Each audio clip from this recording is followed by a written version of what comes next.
So yun mga kaasang, no, sinisilip ko yung yung isda natin dito at gusto ko i-share na lang din sa inyo yung nangyari, no. Kung maalala nyo, nilagay ko dito sa taas yung ating mga breeder na plowhorn. So ayun nga, pagkalipat ko dito nangitlog din agad, mga 1 linggo lang nangitlog din na naman yung ating female.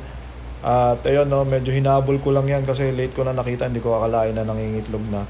So hindi ko sila napagsama talaga kasi nilagyan ko rin sila ng divider. At ngayon nga, no, mga pangalawang araw, nakita ko nag-hatch na naman to. Hindi ko na to masyado pinapansin, guys, no, dahil nga marami pa tayong fry. Nag-hatch na naman siya. So kahit saan ko talaga yata ilagay itong ating breeder ng HB12, mag-iitlog at mag-iitlog talaga yan kasi napakasipag talaga mangitlog ng ating female. At ngayon nga, may mga isang batch na naman tayo, batch 7 na to ng HB12. At ayun, kahit pa paano, try pa rin natin buhayin yung mga nakasurvive dyan, no. At sikasuyin din natin yan kasi aalis nga ako. At kailangan nating linisan din yan bago ako umalis. So yung male nilipat na natin dito sa bagong water change natin na 20 gallons. At soon ililipat ko rin dyan yung female.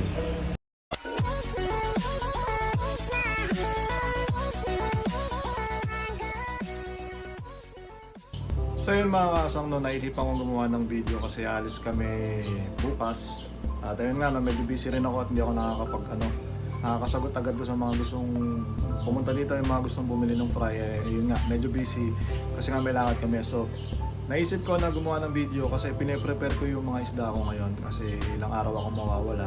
So i-share ko na rin sa inyo kung ano yung mga dapat i-check at kung ano yung mga dapat gawin bago kayo umalis kasi lalo na ngayon, di ba, summer, usong-uso yung mga nag-out of town at naiiwan nga nila yung mga isda nila. Yung iba kasi mga newbie, hindi nila alam po na talaga yung mga pwede mangyari, yung mga hindi nila ina-expect nangyayari at napapabayaan nila yung mga isda nila at yun nga, may mga pagkakamali sila nagagawa. So isip ko i-share yung mga naisip kong sa tingin ko tama para maiwasan yung mga pangyayari na mamatayan tayo ng isda habang wala tayo sa bahay. Alright? So yung mga kasang, no, nakagawa na ako ng mga gantong video dati. At ayun nga, every time na mag-out of town kami na medyo matagal is naisipan kong gumawa. Pero ngayon, ulitin ko pa rin para sa mga bago nating new viewers at yung mga hindi pa nakakaalam at yung mga bago nating mga kahabi dyan. So unang-una, dapat naiintindihan nyo talaga kung ano yung paano ba yung isda nyo, kung madumi ba siya sa tubig, malakas ba siyang kumain. Kasi syempre iba't ibang klaseng isda, iba't ibang klase rin yung yung behavior nila, yung pangangailangan nila. At ayun, no, kung paano natin sila alagaan, iba-ibang klase yan. Unang-unang gusto kong sabihin, no, ito pinaka-importante talaga kasi usually yung mga beginners natin, pag aalis sila, iniisip nila maglagay ng maraming pagkain para kunyari 2 araw silang wala, busog sila ng 2 araw. Hindi ganun yun. Yun ang pinaka laging nagkakamali ang mga newbie natin na pumasok sa pag-iisda na first time pa lang aalis sa bahay ng matagal at iiwan nga nila yung mga alaga nila isda. So ang gagawin nila, kunyari ito, bibigyan nila to ng maraming pagkain kasi alis sila, bibigyan na nila yan, bibigyan nila marami. Ngayon, ang pwede kasi mangyari dyan, mabubusog sila pero idudumi lang din nila yon. So kung marami kang pinakain, bukas dudumi na nila agad yon. At ang mangyayari, dudumi yung tubig. So pag dumumi yung tubig, yung yung oxygen level nun syempre bababa din. Doon sila magkakaroon ng problema na mamamatayan pa isa-isa. At pag may namatay na isa dyan, dudumi lalo yung tubig hanggang sa mamatay na sila lahat. Ganun yung usual nangyayari. So ako kasi mga flowerhorn yung mga isda ko dito, kaya hindi ako masyadong nangangamba kasi yung mga flowerhorn naman mahina naman kumain, mahina magdumi. So okay lang yun, no? Pero kung meron kang mga community like ito, saan mo kaya yan, yung mga community ako dyan flower, tsaka ito mga may mga gapis natin. Ito na lang pala example ko. Yung mga gapis kasi malakas silang magdumi kasi marami sila. At ayun, marami sila, pag kumain sila talagang mabilis magdumi. So kung aalis man kayo ngayon o mamaya, pakainin nyo bago kayo umalis, pero yung tamang kain lang kung paano sila kumakain sa araw-araw. So huwag nyong lagyan ng ekstrang pagkain dahil ganun din naman yun. So yung mga isda kasi hindi kasi yan hindi yan magugutom agad. Na-try ko na yan mga 4-5 days bago ko umalis, pinakain ko lang kung ano lang yung tamang kain nila. Tapos yun nga, 4-5 days wala namang nangyari kasi kaya naman nila makasurvive na hindi nabibigyan ng pagkain ng mga ganong kahabang panahon. Pero yung iba kasi pwede silang mangayayat, syempre hindi sila kumain. Kasi yung mga flower natin pwedeng may stress, pwedeng mag-drop cook, ganun lang naman ang mga pwede mangyari. Pero mababawi nyo naman din kasi yun. Kaya huwag nyo isipin na magugutom sila. Okay lang na magutom yan kasi wala ka nang magagawa eh. Given na yun eh, na iiwanan mo sila, hindi sila makakain. So ang dapat mong gawin, pakainin lang sila ng tama kung paano yung pagkain nila. Tapos goods na yun, no? Hindi sila magugutom kahit mga 1 linggo pa yan.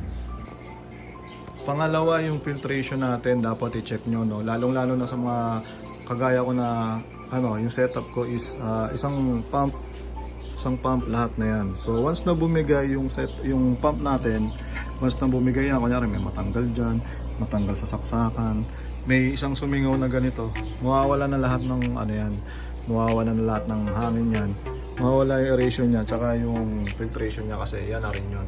So dapat talaga i-check nyo kung okay yung mga yung mga filtration nyo. Kung meron kayong mga gatong style ng filtration, marami yan na lang, ang gamit nyo is yung mga ganito lang na aeration lang, mga air hose lang. Checkin nyo isa-isa, silipin nyo lang kung merong mga lumuluwag kasi minsan may mga lumuluwag din dyan. Tapos silipin nyo kung may matatanggal dyan. Pag natanggal kasi yan, tigil lahat dyan. At syempre kung wala kayo, hindi nyo agad makikita yon. At ayun, maaaring magkaroon ng problema yung mga isda.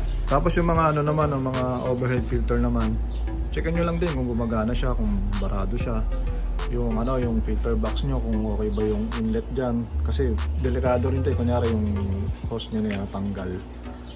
Tapos wala kayo, tapon yung tubig, maubos yung tubig nyan. So, checkin nyo rin yung mga mga ganyan yung mga klaseng filter, mga overhead. Tsaka itong mga hang-on filter yan. Checkin nyo rin kung ano yung mga pwedeng i-check dyan. Kunyari kung may tagas ba yan, kung tumatapon ba yung tubig palabas.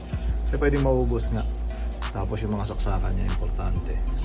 Ma-check nyo rin yung mga saksakan kung goods lahat. Kasi once na matanggal, pwede kasi mamatay yung mga isda nyo pag nawala ng oxygen.